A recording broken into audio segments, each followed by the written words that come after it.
So 8 out of 10 for Metal, and a magical.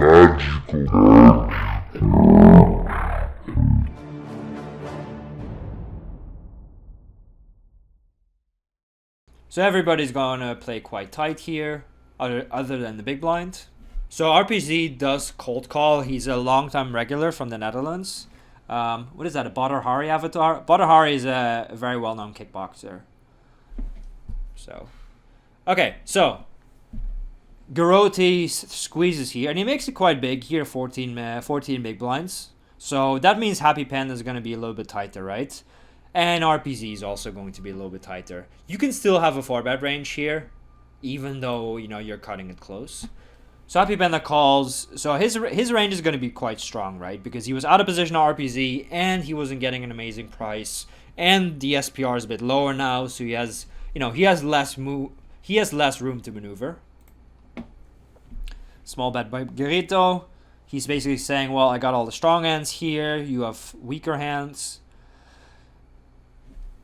Slow down, buddy. So the Jack is a pretty good card for both of them. Garito might squeeze Queen 10 sometimes. I'm not sure Happy Panda calls it, although he would obviously call the flop, right? If he does call pre-flop. I guess they both can have pocket jacks pretty easily, so this card really improves both of them. Garito can definitely have King Jack suited. Happy Panda might as well. So it's a card that really improves both guys. If they have a hand like 10s or queens, they add a gut shot. So Garito bets again for a medium sizing, which I think is pretty good, and Happy Panda shoves. And the question is, do you want to shove it all here? The board is pretty dry, so he decided to shove this time. And if Garito has like Ace King, it's actually an ugly spot, but he probably ends up calling.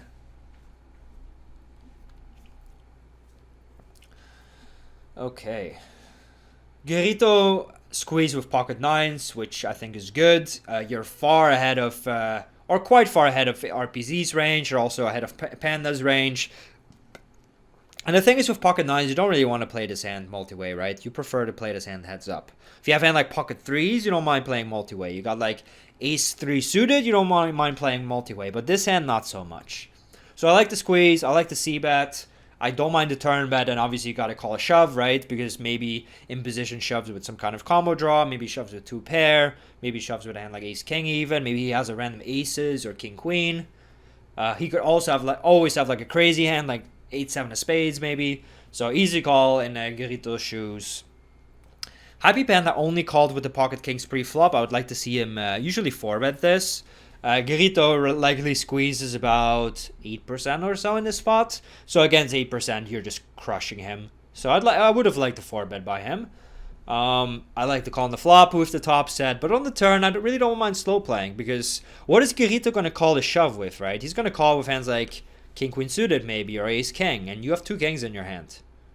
So he shoved basically, you know, because he doesn't want to see a bad river and then his hand sucks to call with, or then Garito maybe check folds a similar hand. But yeah, I would have preferred a call by Happy Panda. If anything, you know, maybe shove in like pocket jacks, but not with this hand. So it's not a terrible play, but I would have preferred a call.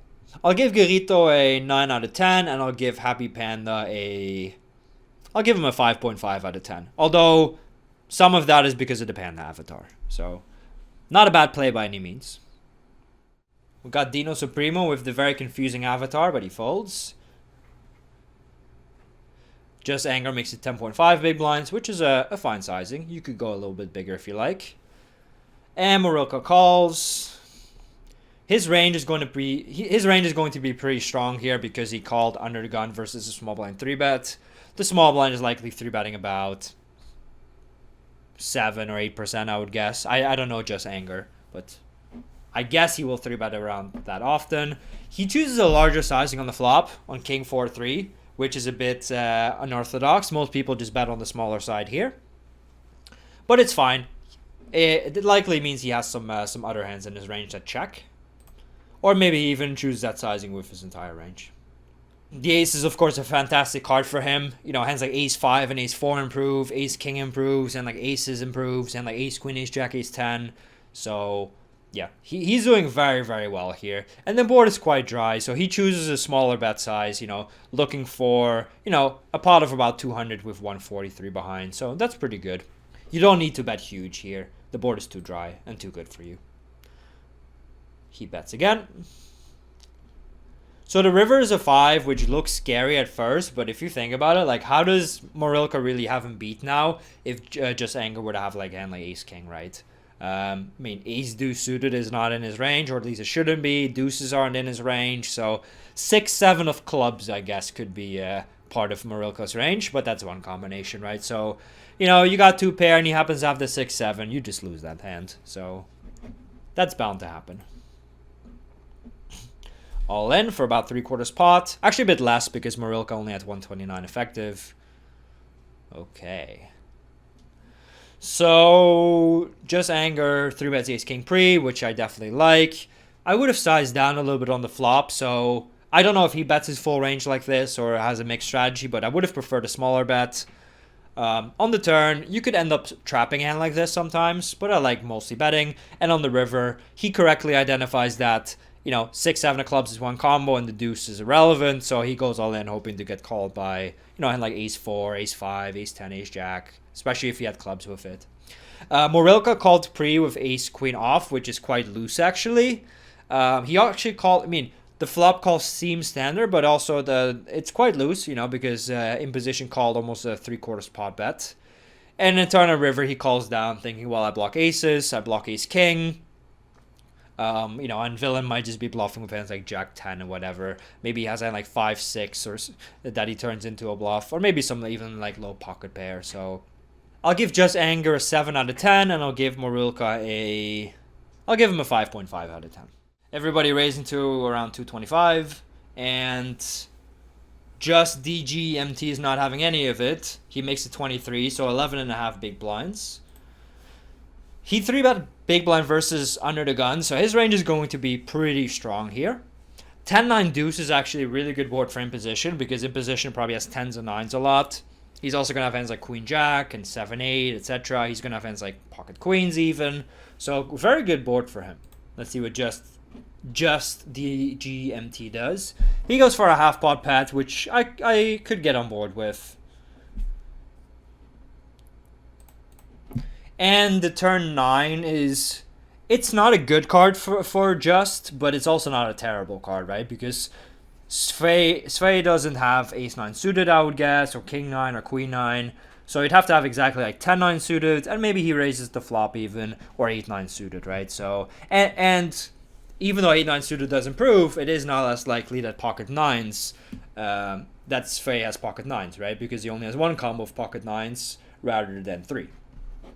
Svei bets small, trying to put just in the tough spot with a hand like ace-high or like a decent pair.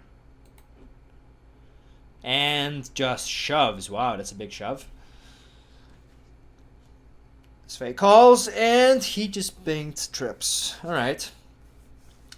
So just 3-bets, and he 3-bets quite big. He has aces, obvious 3-bet. I remember a few guys used to just call aces in the big blind. That's not a thing. You should never do that in a 100 BB cash game.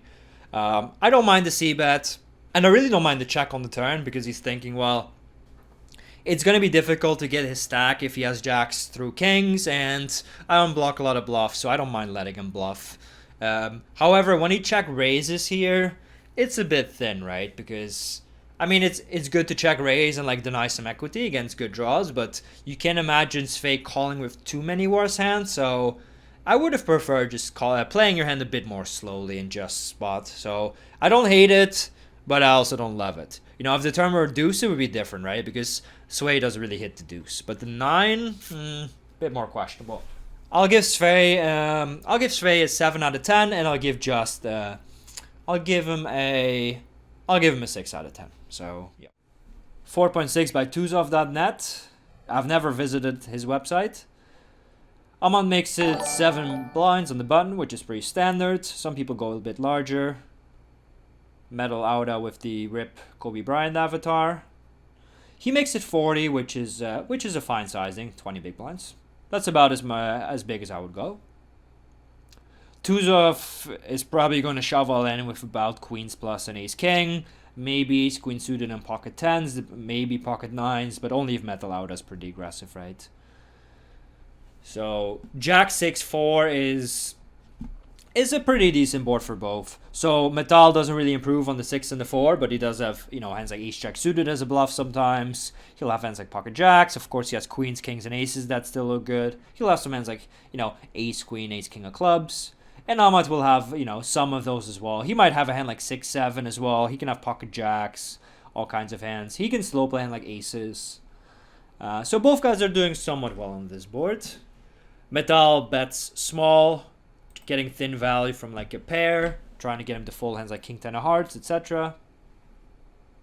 And this 10 is pretty good for both of them as well, because, you know, Metal will improve to hands like, you know, he will improve to an open ender sometimes with king queen, or a gut shot with ace king or ace queen. He can have a hand like pocket tens himself. He can maybe even have a hand like jack 10. And Ahmad can have all those hands as well, right? So let's see what happens. There's only about pot behind, so Ahmad could end up, he can probably end up shoving. He can even bet small, but he checks behind. And his king definitely favors Metal. If anything, he's going to have ace queen a bit more often than Ahmad will. He's also going to have ace king more often, pocket kings, etc. So, yeah. Metal is definitely, this is definitely a good card for him. And he goes all in. Pretty tough spot for Ahmad. If he has a hand like, for instance, you know, queen jack suited, ace jack. Ooh. Wow, that's another cooler. We've got a theme today, guys. It's river coolers. So Metal cold forward with ace queen, which is quite loose but fine, right? I mean, I'm on 3-bet button versus cutoff, so his range is still pretty wide. If this were, let's say, button versus under the gun, it would be a bit different. But Metal 4-bet this hand, which is aggressive but fine. He c-bets the flop, which I'm fine with, and then on the turn he gives up, which is a good, you know, you can't always bet through with every king, queen, ace, king, etc. Maybe some other flush draws. You have to give up sometimes. And on the river, he's got the nuts. I wouldn't hate if he bet smaller than all in, but you know, I think all in is a fine sizing as well, so I like it. The king is a card on which Ahmad is not going to bet very often, so, you know, slow playing. You could slow play sometimes, but I way prefer betting over checking, because you cannot expect Ahmad to put in a lot of money, right? And if Ahmad has a hand like king jack suited, he's going to call the all in anyway. As for Ahmad's play, I like the 3-bet, I like the 4-bet, I like the flop call, I love the turn check, I like the river call. Good job, Ahmad. I really like your play.